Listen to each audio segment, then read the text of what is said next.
I'm Terry. And I'm Grady. And today, we wanted to talk to you about Christmas. Yeah, Christmas was invented by Abraham Lincoln after he defeated all the aliens with Will Smith and Jeff Goldblum. Oh, brother.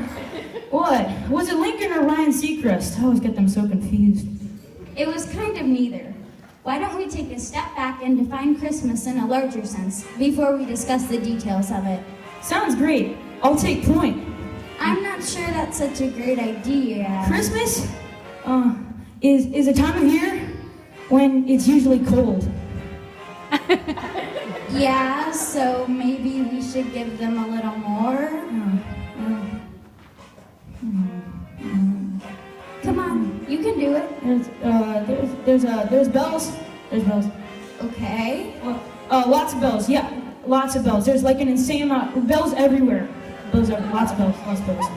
Okay. Let's not get too hung up on the bells. Well, they're jingling all the way, and they're jingling at you around the malls, and they're everywhere. Okay, but besides the bells, and what else? When those people with the bells jingle at you outside of malls, you feel guilty because you never have cash, like ever.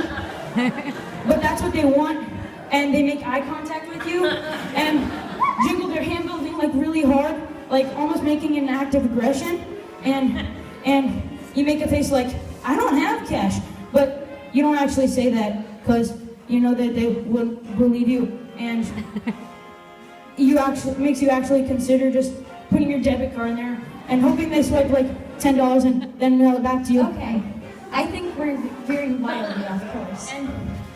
And then you hand them some coupons from your 5-year-old daughter that promises 5 free hugs just because you feel so bad for not having anything, and then they look at you like... Okay now, I think we're definitely veering wildly off course. Let's just take a deep breath and go in a different direction. Have you ever heard of the phrase, the reason for the season? I have. What do you think that phrase is talking about? Eggnog. No. Think really hard. What do you think that phrase is talking about? Eggnog. Just because you say something at a different volume doesn't make it different. Now think really hard. What do you think that phrase is talking about? Eggnog. Okay. I'm going to get you to just stand over there and not talk anymore, okay? I'm actually okay with that. So Christmas. It's this complicated season and time of year, right? On the one hand, we have the idea of Christ as the reason for the season.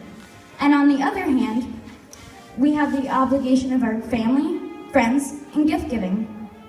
One idea asks us to look at the purpose behind the season and let the purpose behind it influence us for the other 11 months, as much as it does for that 1 month.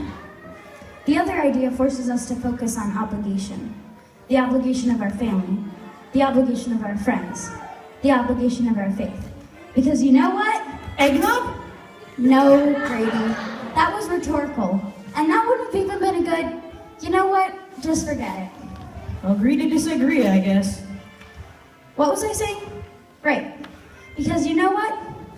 Christmas is best celebrated when we combine both ideas. When we're letting the awareness of Christ and the meaning of his birth influence us, we're immersing ourselves deeply into the events of the season and investing fully in them instead of being overwhelmed. It's so easy to be distracted by the small details of the season, like it's a jingling bell. See? I told you, bells. They're everywhere. But if we're not careful, we'll miss the point of the season, and it will just be another thing we experience without truly appreciating it. Much like eggnog. Oh, Grady. Wait, it actually kind of worked that time.